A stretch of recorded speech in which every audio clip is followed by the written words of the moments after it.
ETF index mutual funds నేర్చుకుని stock మార్కెట్లో రాణించాలనుకుంటున్నారా? వెంటనే ఈ నెంబర్కి కాల్ చేయండి.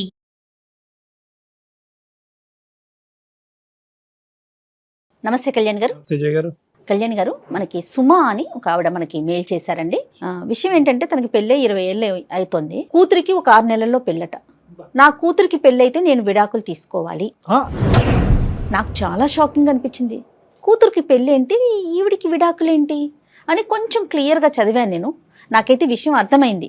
కానీ చాలా అర్జెంటు, ఇమీడియట్గా తనతో మీరు మాట్లాడాలి. తప్పకుండా. సుమ మనకి నెంబర్ ఇచ్చారు, నేను ఒకసారి మాట్లాడతాను, కాల్ చేస్తాను. ఎస్ ఫోన్ కాల్లో అండి, తను రావడానికి సిద్ధంగా. Right, okay, no problem. Then నేను కాల్ చేసేస్తాను. మరి తేల్చేద్దాం, నో ప్రాబ్లం.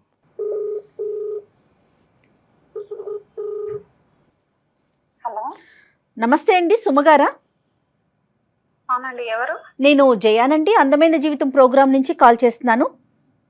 మేడం మేడం, మీ కాల్ కోసం చాలా రోజుల నుంచి వెయిట్ చేస్తున్నా మేడం. రైట్. అందుకనే ఇమీడియట్గా ఫస్ట్ మీతోనే మాట్లాడాలని చెప్పి ప్రయారిటీ మీకే ఇచ్చామండి. అయితే నాతో పాటు డాక్టర్ కళ్యాణ్ గారు కూడా ఉన్నారు స్టూడియోలో. ఫ్రీగా ఉన్నారండి? ఫ్రీగానే ఉన్నాను మేడం. మాట్లాడటానికి అవకాశం ఉంది కదా? ఉన్నాను మేడం. రైట్. డాక్టర్ గారితో ఒకసారి మాట్లాడండి. చెప్పమ్మా, కష్టం ఏంటో చెప్తారు. చెప్పండి సుమా. సార్, నాకు ఒక పాప ఉంది. నా పేరు సుమా సార్. మా ఆయన పేరు ప్రసాద్. ఆ పాప పెళ్లి అయిపోయిన తర్వాత నాకు విడాకులు అని చెప్తున్నారు. పాప పెళ్ళైనాక విడాకులు?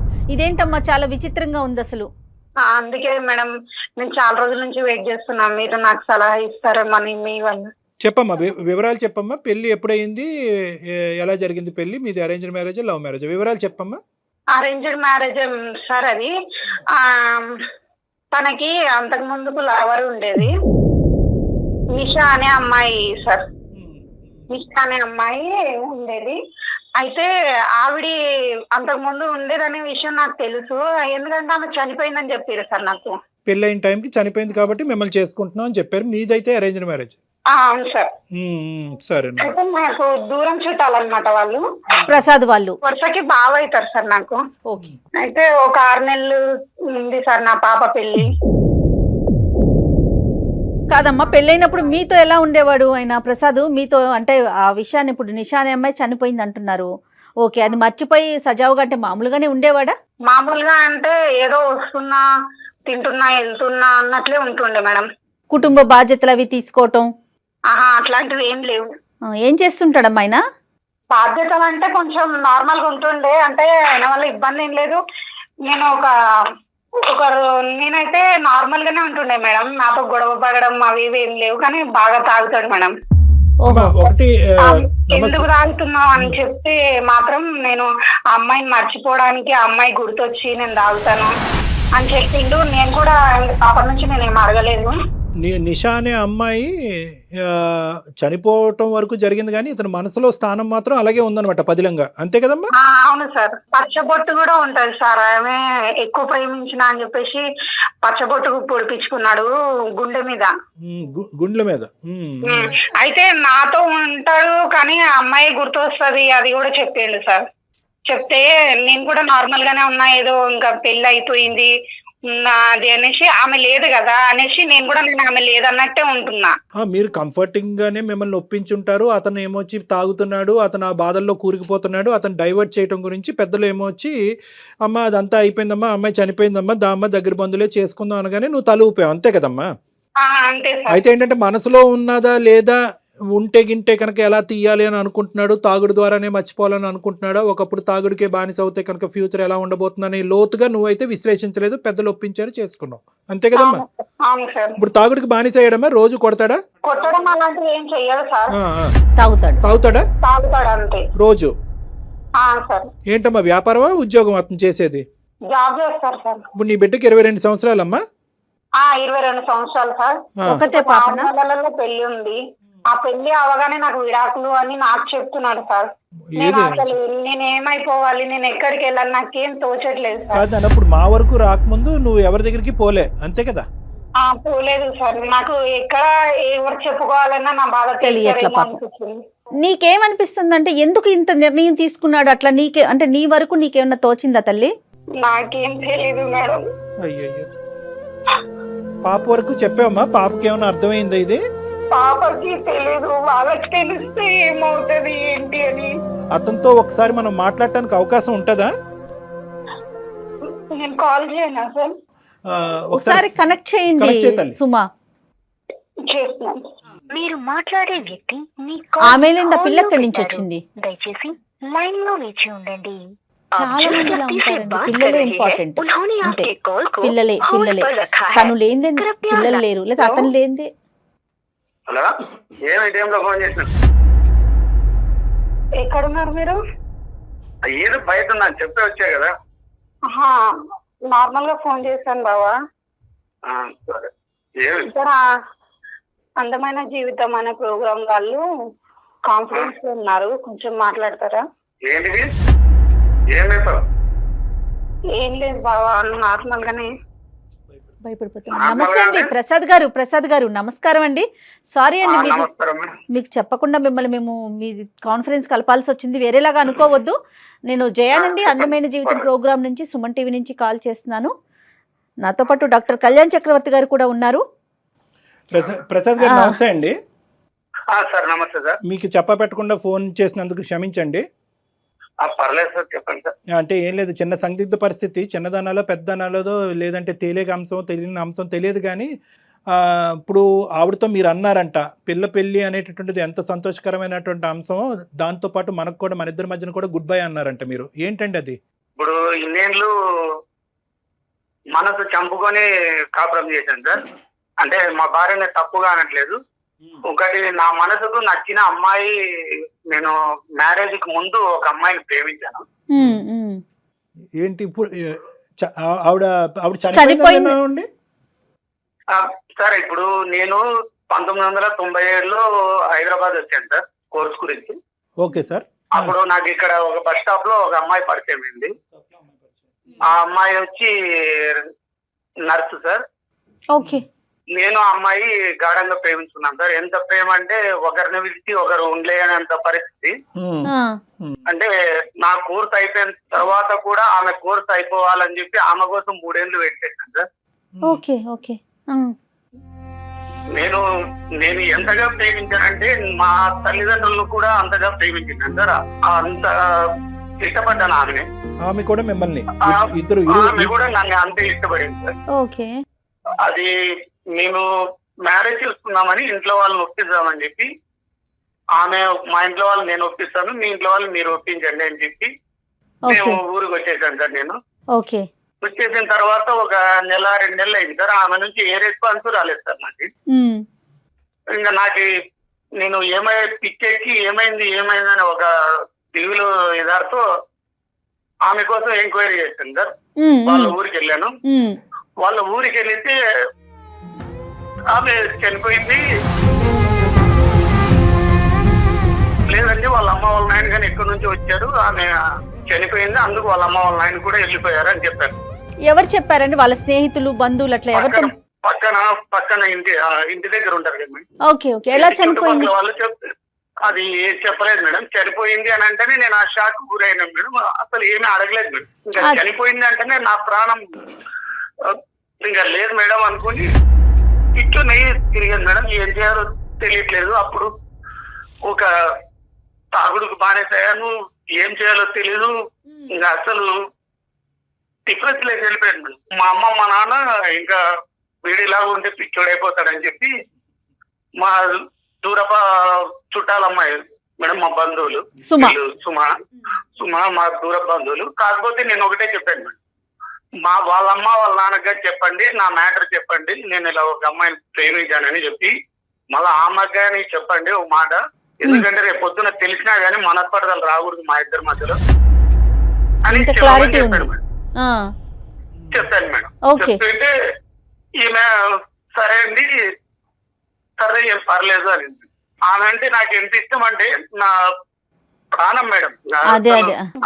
ఇప్పుడు నువ్వు కూడా నాకు ప్రాణం అయిపోయావు.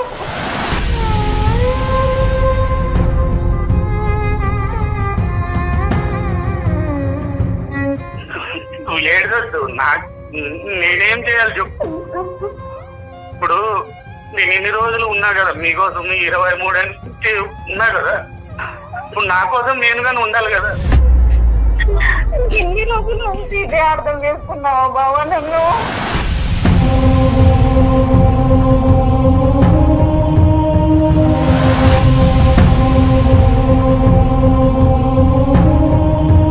నేను నువ్వు నన్నే అర్థం చేసుకోవట్లేదు. నా మనసు నువ్వు అర్థం చేసుకోవట్లేదు. నువ్వు నన్ను అర్థం చేసుకుంటే ఇట్లా బాధపడి చెప్పవు. సరే బావా. ప్రసాద్ గారు సుమ శారీరకంగా కానీ ఎందులోనన్నా నిన్ను ఇబ్బంది పెట్టానా? నేను అన్నానా? నాలో ఏమైనా లోపం ఉందా బావా? లేదమ్మా, నేను చెప్పానా? లేదు. అవన్నీ కాకపోతే ఇన్నేళ్ళు నీకు తెలుసు నా మనసులో ప్రేమ ఉందని. కాకపోతే నేను ఆ ప్రేమ నీకు తెలుసు నా ప్రేమ వేరే. ఇదంతా భరించినా కానీ ఆ విడాకులు మాత్రం నేను ఇవ్వలేను బావా.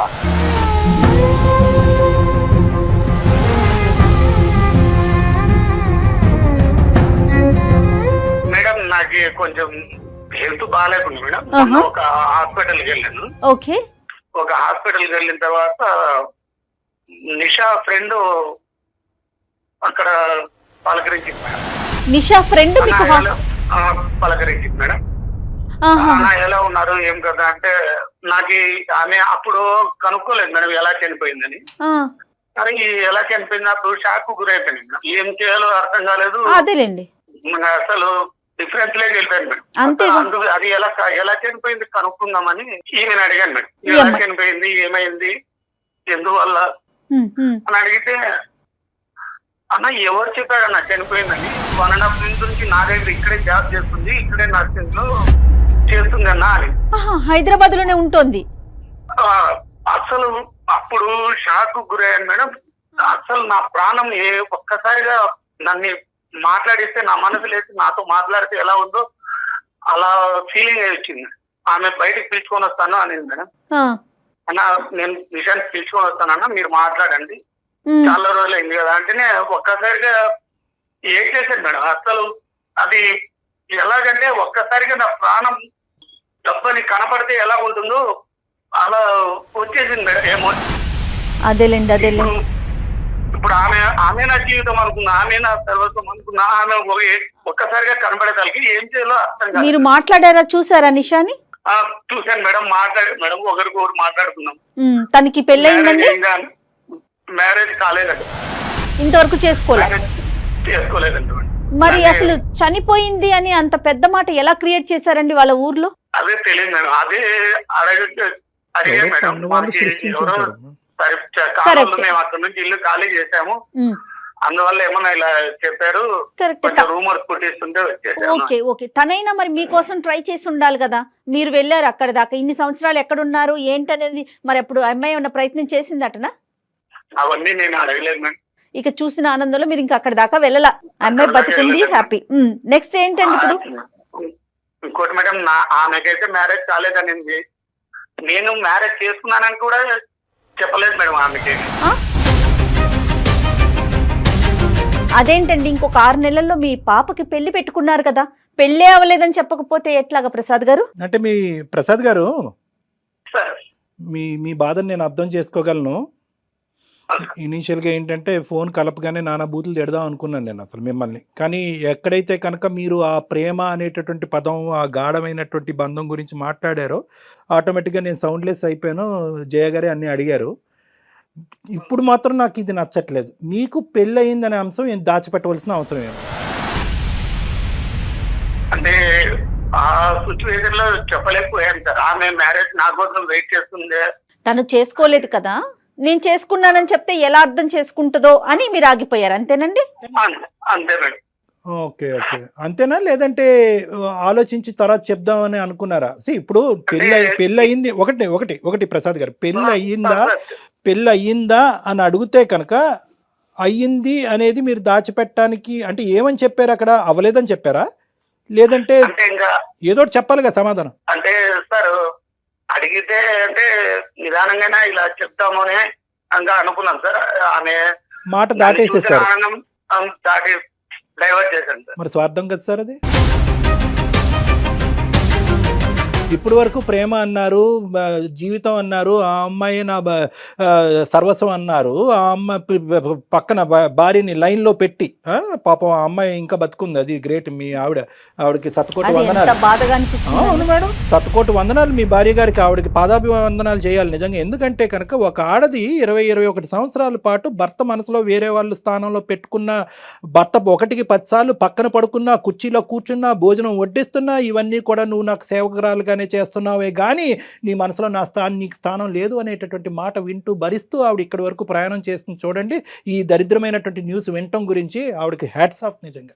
కేవలం దాచిపెట్టడానికి కారణం ఏంటంటే మీకు ఒక ప్లాన్ ఆఫ్ యాక్షన్ అనేది ముందుగానే క్రియేట్ అయింది. ఏంటంటే ఇక్కడికి రావాలి, ఇక్కడికి మీ భార్యకి ఏదైతే ఇప్పుడు ఒక బ్రేకింగ్ న్యూస్ చెప్పారో గుడ్ బై చెప్పాలి అనేటటువంటిదా? అందుకే కదా చెప్పలేదు. సరే, ఇప్పుడు మా ఆవిడకి ఆల్రెడీ తెలుసు సార్. ముందే నేను మ్యారేజ్ ముందే అని చెప్పాను. నా మనసు ఆవిడ ఏం తెలుసు? చనిపోయిందని కదా తెలుసు. సార్ గురుగారు, నేను చాలా ముదురు క్యాండిడేట్. నాకు ఇలాంటి అంశాలు నాకు బాగా తెలుసు. ఏమని చెప్పారు? ఆ అమ్మాయి నా మనసులో ఉందనే చెప్పారు కానీ రేపొద్దున చచ్చి ఆ అమ్మాయి బతికిన తర్వాత నీకు విడాకులు ఇస్తానని చెప్పారా? లేదంటే మన అమ్మాయి పెళ్ళిడికి వచ్చి పెళ్ళి అవుతే కనుక విడాకులు ఇస్తానని చెప్పారా? అది ఒప్పంద పత్రం రాసుకున్నారా? మూడు ముళ్ళు వేసుకునే టైంలో పెద్దవాళ్ళకి చెప్పారా? సార్ ఒకటి సార్, చనిపోయిన అమ్మాయి బతికొస్తుందని నేను అనుకోలేదు కదా. అనుకోనప్పుడు ఇప్పటికి కూడా చనిపోయిందని అనుకోవాలి. Point to be noted sir. అసలు ఈ విషయం సుమాకి తెలుసా? ఈ అమ్మాయి నిషా బతికుందన్న విషయం నాకు అదొక డౌట్ వస్తుంది. అమ్మ తను సైలెంట్ అయిపోయింది కదా. సైలెంట్ అయిపోయి ఏంటమ్మా నిషా బతుకుందంట? నాకేం మాట్లాడాలో కూడా అర్థం కావట్లేదు సార్. ఇన్ని రోజులు నేను సైలెంట్ గా ఉన్నా అని చెప్పి ఇక్కడ దాకా తీసుకొచ్చిన వాళ్ళు. ఇప్పుడు మిలియన్ల నుంచి నీకు తెలుసు, నా మనసు తెలుసు, నా మనసు తెలుసు. ఎప్పుడన్నా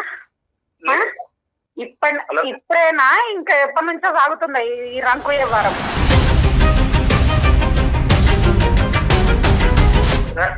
నేను ఇంకోటి నీకు చెప్పా, ఇది నేను ఎప్పటి నుంచో చేయలే.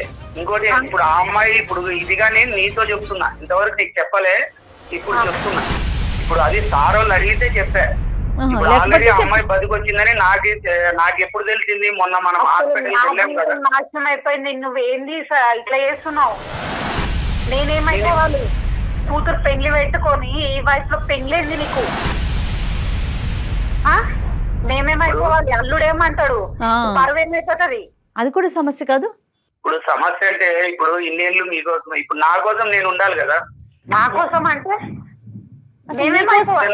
నీకోసం ఏంటండి? అంటే నువ్వు సంతోషంగా ఉండాలి, పెళ్లి చేసేసి నీకు కడుపును పుట్టిన బిడ్డ నీ కూతురు సంతోషంగా ఉండాలి. మరి మిమ్మల్ని నమ్ముకుని వచ్చింది సుమా, తన పరిస్థితి ఏంటి? ఎలా సంతోషంగా ఉంటది? ఎలా ఉంటది అది? కరెక్ట్ అమ్మా.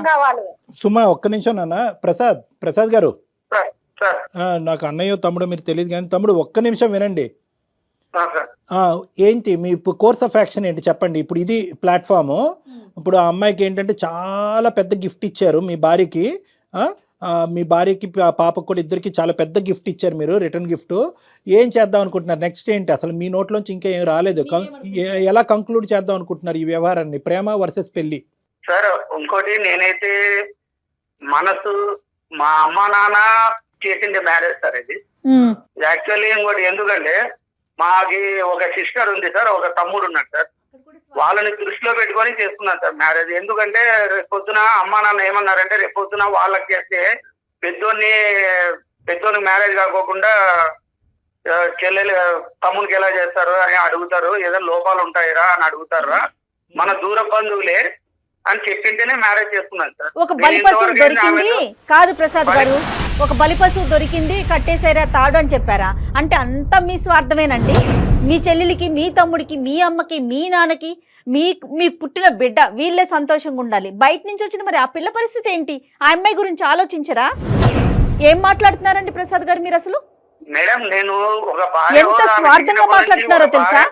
మీరు నా ఎమోషనల్ అర్థం చేసుకోవట్లేదు. ఏం ఎమోషన్? మరి అలాంటప్పుడు ఆ రోజు స్ట్రాంగ్ గా చెప్పాల్సింది, నాకు ఈ పెళ్లి వద్దంటే వద్దని కూర్చోవాల్సింది. ఒక్క నిమిషం సార్. ఇప్పుడు వరకు మీరు జర్నీ చేసినటువంటి పీరియడ్ ఆఫ్ టైం 22 years గురుగారు. 22 ఇయర్స్ పాటు ఒక ఆడదాన్ని నమ్మించి మీరు పెళ్లి చేసుకుని ప్రతి రాత్రి ఆ అమ్మాయి పక్కన పడుకుని నిషా నిషా నిషా అనుకుంటూ ఈ అమ్మాయిని అనుభవిస్తూ నానా నరకాన్ని చూపెట్టారు, ఇమోషనల్గా ఒక టార్చర్ చూపెట్టారు ఈ అమ్మాయికి.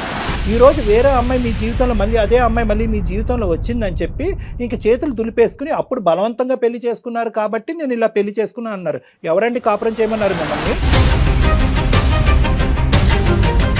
నేను మా సంసార జీవితంలో ఆమెకి ఏ రోజైనా నేను ఏదైనా తాగినా తిన్నా ఏ రోజైనా కొట్టానా తిట్టానా? మీ డెఫినేషన్లో ఒక ఆడదాన్ని ఏడిపించేటటువంటి లిస్ట్ ఆఫ్ థింగ్స్లో మీ డెఫినేషన్లో కేవలం తాగి కొడితేనే అది వస్తుందా, లేదంటే ఇది ఇంకా హింస? అదే అండి ఒక ఆడది ఆశించేది? ఇది కాదా ఇమోషనల్ టార్చరు? ఈ అమ్మాయే ఒక వ్యక్తిని ప్రేమించింది, ఆ వాడు చనిపోయాడు, పెద్దవాళ్ళు తీసుకొచ్చి ఆ అమ్మాయి మారట్లేదని చెప్పి మీకు పెళ్లి చేశారు. ప్రతిరోజు ఈ అమ్మాయి మీ పక్కలో ఉంటూ వాడిని తలుచుకుంటూ మీ పక్కన పడుకుంటుంది. ఒప్పుకుంటారా? సార్ ఇప్పుడు మీరే అడగండి సార్, ఆమెకేమన్నా అది అనవసరం ప్రసాద్ గారు. మీకు మాటలు రావట్లే, మాటలు ఎత్తుక్కుంటున్నారు. ఎందుకంటే కనుక మాటలు దొరలుతున్నాయి. మాటలు ఎందుకు ఎత్తుకుతున్నారు, దొరలుతున్నాయి అంటే కనుక మీ మనస్సాక్షికి ఇక్కడ తెలుసు మీరు తప్పు చేస్తున్నారని చెప్పి, అన్యాయం చేస్తున్నారని చెప్పి. ఇక్కడ కూర్చోవలసింది నేను కాదు, ఈరోజు నేను కాదు. ఇక్కడ ఎవరిని కూర్చోబెట్టాలో తెలుసా? ఈ స్థానం నిర్ణయం తీసుకోవాల్సినటువంటి ఈ స్థానంలో డాక్టర్ కళ్యాణ్ చక్రవర్తి బదులు మీ కూతురిని కూర్చోబెట్టాలి. ఇక్కడ కూర్చోబెడదామా? ఉందా దమ్ముందా? దమ్ముందా మీకు? మీ కూతురిని తీసుకొచ్చి ఇక్కడ నా కుర్చీలో కూర్చోపెడదాం, లైవ్లో చూపెడదాం. ఆ అమ్మాయి నిర్ణయం తీసుకుంటుంది, పెళ్లి చేసుకుంటుందా లేదా, ఇప్పటి వరకు నా నాన్న ఏం చేశాడు ఏం చేయలేదు అని చెప్పి మీకు సన్మానిస్తుందా, క్యాంటీన్ నుంచి మీ మొహం మీద ఉమ్మేస్తుందా, అప్పుడు చూద్దాం. తప్పుగా అనుకోకండి నా మాటలు. ఇదంతా కూడా స్వార్థం అంటారండి, జీవితం అనరు, స్వార్థం. సార్ నేను మ్యారేజ్ అయిపోయిన తర్వాతనే ఇస్తానన్నాను సార్. ఏంటి మ్యారేజ్ అయిన తర్వాత ఇచ్చేది? ఇస్తరాకు ఏమిస్తారండి? ఇస్తరాకులు ఇస్తారా మ్యారేజ్ అయిన తర్వాత? తమలపాకులు ఇస్తారా? ఏంటండి లెక్క? మీరు నాకు చాలా డౌట్. సారీ నేను ఇలా అంటున్నా, నన్ను అనుకోకండి. మీరిద్దరూ ముందు నుంచే మీరు నిషాతో కాంటాక్ట్లో ఉన్నారు, మీ ప్రయాణం ఇంతకు ముందు నుంచే నడుస్తుంది. పాప పెళ్లి డిక్లేర్ అయిన తర్వాత 6 నెలల తర్వాత పెళ్లి అవుతుంది అనేటప్పటికీ మీరు ఇప్పుడు ఈ నిర్ణయం తీసుకుని మా దగ్గరికి వచ్చి కూర్చున్నారు కొత్త డ్రామాతో. సార్ లేదు సార్, మా కూతురు మీద ఒకటి సార్, నాకు అన్ఎక్స్పెక్టెడ్ గా కూతురు మీద ఒట్టేయకండి. కూతురు మీద ఒట్టేసే హక్కు లేదు మీకు. అన్ఎక్స్పెక్టెడ్ గా జరిగినటువంటి దాన్ని మేము అందరూ అక్షింతలేసి దీవించాలి. అక్కడ ఒక పక్క నుంచి నీ కూతురు పెళ్లి చేయాలి, ఇంకో పక్క నుంచి నీ పెళ్లి చేయాలా? నీ అని మొదలవుతుంది ఇప్పుడు నా భాష. మీరేమొచ్చి ఈ పీటల మీద కూర్చోండి, నీ కూతురు ఏమొచ్చి మీ అల్లుడితో పాటు పక్కన వేరే పీటల మీద కూర్చుంటుంది. ఇదేనండి సాంప్రదాయం? ఇదే నా కుటుంబ వ్యవస్థ? ఇదే నా పెళ్ళి? ఏమండి మీరు తాగి చనిపోయి ఉంటే కనుక నో ప్రాబ్లం, ఇక్కడ ఎవరు బాధపడి ఉండేవారు కాదు. ఇక్కడ మీరేంటంటే మీరు అంటూ ఒక నమ్మకంగా ముందుకొచ్చి పెళ్లి చేసుకున్నారు. సుమా వచ్చి ముందుకొచ్చి, నేను ఇందాక సుమాని తిట్టాను, నేను ఇందాక ఏమమ్మా ఒక మగాడు వచ్చి అంత దరిద్రంగా నీ పక్కన కూర్చొని మాట్లాడుతూ ఉంటే కనుక నువ్వు ఖండించరాదు, మనిషిని ఎక్కడ నిలబెడతాంటే జయ గారు అన్నారు.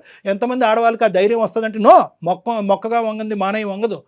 మీకు అలవాటు అయిపోయింది. మీ మందు ఎలాగైతే మీ శరీరంలో ప్రవహిస్తుందో ఈ నిషా ఏమొచ్చి ఒక నషా కింద అయ్యి మీ శరీరంలో ప్రవహిస్తుంది. దీన్ని ఆనకట్ట వేయవలసినటువంటి పరిస్థితి పెళ్ళైనటువంటి కొత్తలోనే ఈ అమాయకురాలు చేసుంటే కనుక ఈ దరిద్రం ఈరోజు చూసేటటువంటి అవసరం ఉండదు. మీరేదో సినిమా స్టోరీ చెప్తే ఇక్కడ చెవుల్లో పువ్వులు పెట్టుకుని ఎవరు లేడండి. తెలియదు సార్, అసలుకి నాకు ఆమె చనిపోయింది అని అనుకున్నాను, కానీ ఇలా నా కథ మలుపుతుందని నేను ఎప్పుడు అనుకోలేదు. ఏ కథ మలుపు? వాళ్ళ జీవితంలో మలిపేమో. వాళ్ళు ఏదో పెద్ద సినిమా తీసుకోండి మీరిద్దరు కలిపి, జీవితాన్ని మంచి స్టోరీ రైటర్ ఎవరైనా డైరెక్టర్ ప్రొడ్యూసర్ ఉంటే కనుక ఈ సినిమా స్టోరీ చెప్పి మళ్ళీ కలిసినటువంటి పాత ప్రేమ హింస పెట్టి బాధ పెట్టి భార్యను పంపించేశాడు అనేది ఏమైనా స్టోరీ పెట్టుకుంటే స్టోరీ లైన్ చేసుకోండి, కానీ ఇవేం మేము నమ్మటానికి లేము. ఇప్పుడు మీరు ఏం చేద్దాం అనుకుంటున్నారు? ఒకటి మీరు ఏం చేద్దాం అనుకుంటున్నారు?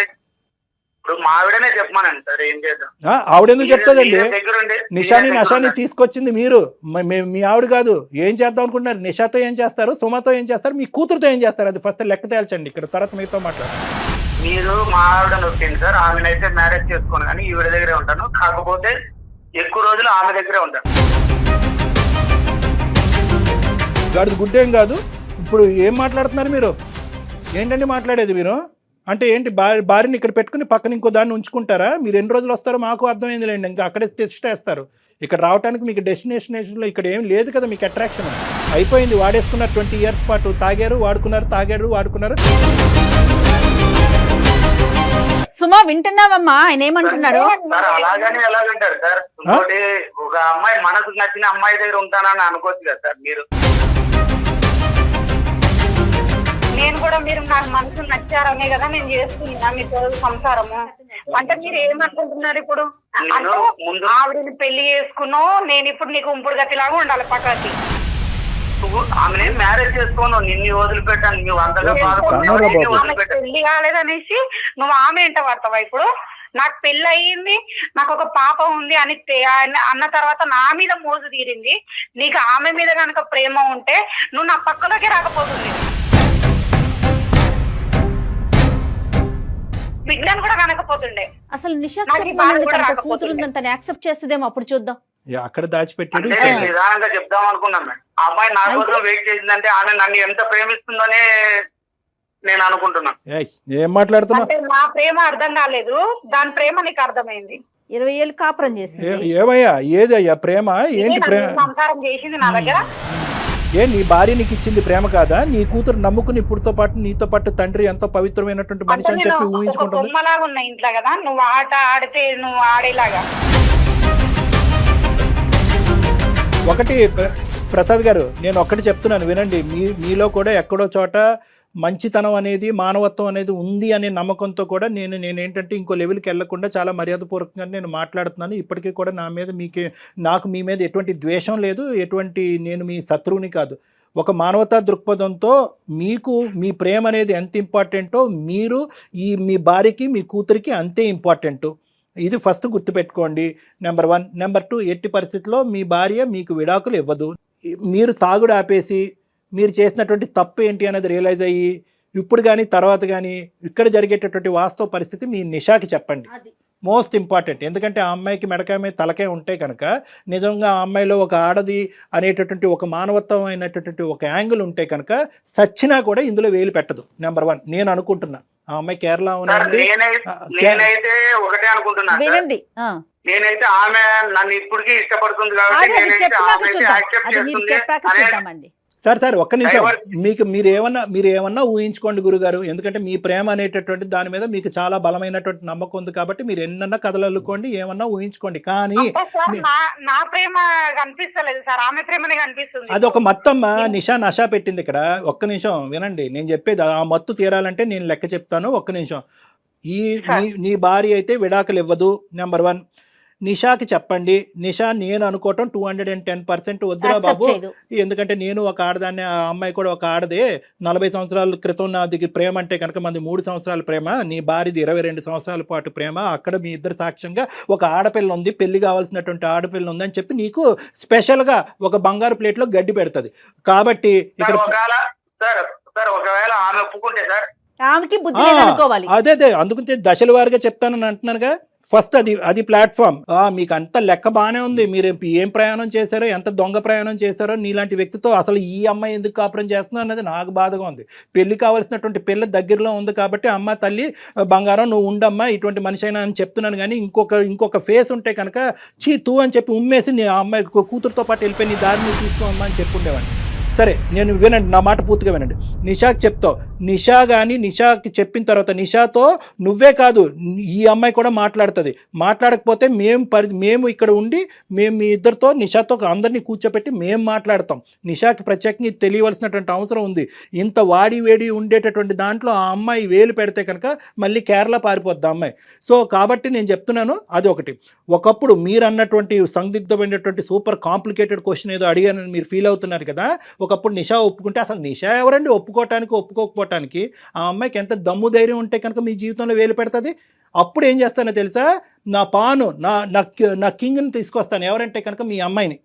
ఆ అమ్మాయిని రంగంలో దింపి వినండి నిజంగా మీకు తండ్రి అనేటటువంటి ఒక గౌరవము, కూతురు అనేటటువంటి ఒక ప్రేమ ఉంటే కనుక, దమ్ము ఉంటే కనుక మీరు ఈరోజు ఇదే అంశాన్ని నాతో కాదు మీ కూతురుతో డిస్కస్ చేయండి.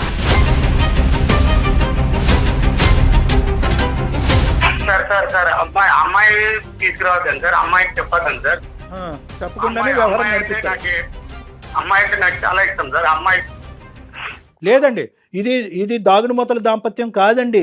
ఇక్కడ ఏంటంటే అందరికీ ఇదేదో మీరు సీక్రెట్గా ఏదో పాత ప్రేమ మళ్ళీ పులకరించింది అనేటటువంటి మత్తులో ఏంటంటే మొత్తం అందరినీ కప్పేసి భార్యను ఒప్పించేసి ఇప్పుడు వరకు భరించినటువంటి 100 సార్లు 1000 సార్లు 1,00,000 సార్లు నిషా అనేటటువంటి పేరు తీసుకొచ్చినా కూడా ఏమీ కదలకుండా మెదలకుండా నా భార్య ఉంది కాబట్టి ఇప్పుడు ఈ కొత్త మళ్ళీ నిషాని ప్రవేశపెడితే కనుక రామ మహాలక్ష్మి అని చెప్పి స్వాగతిస్తుందని చెప్పి మీరు ఈ డ్రామా ఆడారు. ఇక్కడ ఎక్కడ కూడా ఏది దాచిపెట్టలేం. మీ తల్లిదండ్రులకు తెలుస్తుంది, ఆ అమ్మాయి తల్లిదండ్రులకు తెలుస్తుంది, నిషాకి తెలుస్తుంది, మీ కూతురికి తెలుస్తుంది, సమాజంలో ఎవరైతే కనుక మీ ఇద్దరి జీవితంలో ఉండేటటువంటి ముఖ్యమైనటువంటి వ్యక్తులు ఎవరైతే ఉన్నారో అందరికీ తెలుస్తుంది. ఇది సీక్రెట్గా ఉంచేటటువంటి అంశం కాదు. ఇంత రిస్క్ అయినా కూడా నేను తీసుకోవటానికి నేను మగాడిని నేను ఇది అని అనుకుంటే కనుక మీరు రెడీగా ఉండండి, మేము రెడీగా ఉంటాం. ఇంకా 4వ ఫేస్ ఒకటి కూడా చెప్తాను, 4వ ఫేస్ కూడా చెప్తాను, కూతురికి చెప్పదని. 4వ ఫేస్ ఏంటంటే కనుక ఇది నా పరిధిలో లేనటువంటి 4వ ఫేస్. అదేంటంటే పోలీసులు, లాయర్. ఆ ఫేస్కి కూడా మీరు మెంటల్గా ప్రిపేర్ అవ్వండి. ఇన్ని దాటుకుని మీరు ఆ నిషాని కాపాడుకునే ప్రయత్నం చేస్తారా? ఎవడ కర్మ రాసి పెట్టుందని చెప్పి మేము వదిలేస్తాం. లేదు సార్, నాకు ఇప్పుడు బుద్ధి గడ్డి తిన్నాను, నాకు ఇప్పుడు కనువిప్పు కలిగింది, జీవితం అంటే ఏంటి, పెళ్ళి అంటే ఏంటి, భార్య అంటే ఏంటి, కూతురు అంటే ఏంటి అర్థమైందని అనుకుంటే కనుక ఎస్ రెడీ, మేము వెనక్కి తగ్గిపోతాం, మీ భార్యని మీ కుటుంబాన్ని మీరు కాపాడుకోండి. సార్ పోలీసులు కేసులు ఇవన్నీ ఎందుకు సార్? అందుకే కదా సార్ నేను నా భార్యకి చెప్పాను, ఒకసారి మీరు వినండి సార్ ఆమె ఏం చెప్తుందో. ఏం చెప్తాది? ఆమె చెప్పేది ఏం లేదు, ఆ అమ్మాయి మాట్లాడి మేము మాట్లాడాం, ఇదే లెక్క. సుమా నువ్వేం చెప్తావమ్మా? ఆవిడేం కేసు పెట్టాలి మేడం. కేసు పెట్టాలి. Very good. కేసు పెట్టాలి, తప్పకుండా పెట్టాలి. నేను వస్తాను నీతో పాటు. నువ్వు స్ట్రాంగ్ గా మాట్లాడాలి తల్లి, నువ్వు స్ట్రాంగ్ గా మాట్లాడాలి. కాబట్టి ఇప్పుడు ఇక్కడ దాకా తీసుకొచ్చావు నువ్వు. అవును మేడం. ఇప్పటికైనా మారాలి. ఇంకా ఎన్ని రోజులని కప్పి పెడతారమ్మా, ఎన్ని రోజులని కప్పి పెట్టుకుంటారు ఇలాంటి విషయాలన్నా? డాక్టర్ గారు చెప్పినట్టుగా నేనేమనుకున్నా అంటే ఉన్నాడు కదా ఏదో ఉంది, నన్ను చేసిర్రు, మా అమ్మ వాళ్ళ పరువు పోకూడదు. తల్లి అమ్మ పరువు నీ ఒక్క వైపే కాదు కదా, రెండు వైపులా ఉండాలి. నేను గాని మా అమ్మ మా నాన్న కోసము ఇప్పుడు మన కూతురు కోసమే కదా నేను గాని ఉన్నాను. ఇప్పుడు నీకు సిగ్గుందా? నీ కూతురు పెళ్లి పెట్టుకుని మరి అట్లా చేసుకున్నావు? ఒక్క మాట రేపు పొద్దున్న ఆ పిల్లని వాళ్ళ అత్తవారింటి వాళ్ళు సరిగ్గా చూసుకుంటారా? వాళ్ళ ఇంట్లో ఎట్లా అవుతుంది? మీ అమ్మ మీ నాన్న విడిపోయిండ్రు, నువ్వు కూడా ఇట్లనే, ఆమెకి ఎంత టార్చర్ ఉంటది, ఆమె కూడా ఇట్లనే అయిపోవాలా? ఆమె జీవితం గురించి ఆలోచించినావా? ప్రసాద్, నేను ఒక్కటి సింపుల్ గా చెప్తున్నాను, నువ్వు ఏదన్నా మత్తులో ఉండుండొచ్చు, నా మాట విను ఒకసారి ఆలోచించు. ఇందాక నేను మొదలు పెట్టిన మాటతోని ఇప్పుడు ఎండ్ చేస్తున్నాను. నేను నిషా ఇప్పటికీ కూడా చనిపోయింది, ఇదే ఒక్కటే పాయింట్. ప్లీజ్ ఆమెను బతికించద్దు, ప్లీజ్ ఆమెను బతికించద్దు. అంటే నేను ఏమంటున్నానంటే మానసికంగా చెప్తున్నాను. ఆ అమ్మాయి ఏదో ఆ అమ్మాయి జీవితాన్ని కొనసాగుతుంది, ఆ అమ్మాయి పెళ్లి చేసుకుంటుందా ఇంకోటి చేసుకుంటుందా అనేటటువంటిది ఆ అమ్మాయి ఇష్టం, ఉద్యోగం చేసుకుంటుంది. నువ్వు డిస్టర్బ్ అయ్యి దయచేసి ఆ అమ్మాయిని డిస్టర్బ్ అవ్వద్దు, మీరిద్దరు కూడా ఎటువంటి కాంటాక్ట్లో ఉండద్దు. ఒకప్పుడు కాంటాక్ట్ గురించి ఇలా పరితపించిపోతుంటే కనుక నేను ఒకడిని ఉన్నాను, నేను మీ ఇద్దరికి కూర్చోపెట్టి ఏది కరెక్ట్ ఏది రాంగ్ అని చెప్పి మిమ్మల్ని ఇద్దరిని పూర్తి స్థాయిలో జీవితాంతం విడగొట్టేటటువంటి ప్రయత్నం చేస్తాను. సిగ్గు లేకుండా చెప్తున్నా, విడగొట్టేటటువంటి ప్రయత్నం చేస్తాను నిన్ను నిషాని. ఎందుకంటే ఒక కుటుంబాన్ని, ఒక వ్యవస్థని, ఒక మ్యారేజ్ని కాపాడుకోవాల్సినటువంటి ప్రయత్నంలో ప్రేమని చంపటంలో ఎటువంటి తప్పు లేదు. ఎగ్జాక్ట్లీ కళ్యాణ్ గారు, ఒక దొంగ ప్రేమను చంపటంలో కరెక్ట్ గా చెప్పారు. మీరు ఉండలేకపోతే ప్రసాద్ గారు ఒక్కసారి డాక్టర్ గారు అపాయింట్మెంట్ తీసుకొని మీరు పర్సనల్ గా మీరు మీ వైఫ్ నిషాని కూడా రమ్మంటారు కళ్యాణ్ గారు? అంతే, అమ్మాయిని కూడా పిలిపి, ఆ అమ్మాయిని కూడా పిలిపించి ఒక్కసారి మీరు డాక్టర్ గారి దగ్గర కౌన్సిలింగ్ కి రండి, ఒక 2 సెషన్స్ కూర్చోండి, ఆ తర్వాత మాట్లాడదాం ఈ విషయం. ఇది చాలా మంచి గడియలు. మీ అమ్మాయి ఎంతో ఆనందంగా ఉంది, మంచి పెళ్లి సంబంధం వచ్చిందని ఆ అమ్మాయి చెప్పింది మీ భార్య. దయచేసి ఈ మధుర క్షణాలని చెడగొట్టుకోకండి ప్లీజ్. మీ వల్ల పిల్లల జీవితం నాశనం చేయకండి సార్. మీరు చెప్తుంటే ఇప్పుడు నాకే అర్థమవుతుంది సార్, మీరు చెప్పడం చాలా బాగుంది. ఎందుకంటే ఇప్పుడు మీరు చెప్పే విధానం బట్టి ఫ్యూచర్ లో నా కూతురు వాళ్ళెలా బాధ పెడతారు మా విషయం తెలిస్తే నాకే ఒకంతు బాధగానే ఉంది సార్. కాకపోతే మనసులో ఒక ఆమెను పెట్టుకొని అంటే ఇలాగే ఒకటే సింపుల్ ఎలాగున్నానో అలాగే ఉండాలని. ప్రసాద్ గారు, ఇలాంటి చాలా కేసులు నేను చేశాను. నేను ఒకటే చెప్తున్నాను, నష వదలాలి అంటే కనుక మీకు మందు అనే నష కూడా వదలాలి. ఈ రెండు సైమల్టేనియస్ గా జరిగితేనే మీరు నిషాని మర్చిపోగలరు. అర్థమవుతుంది కదా?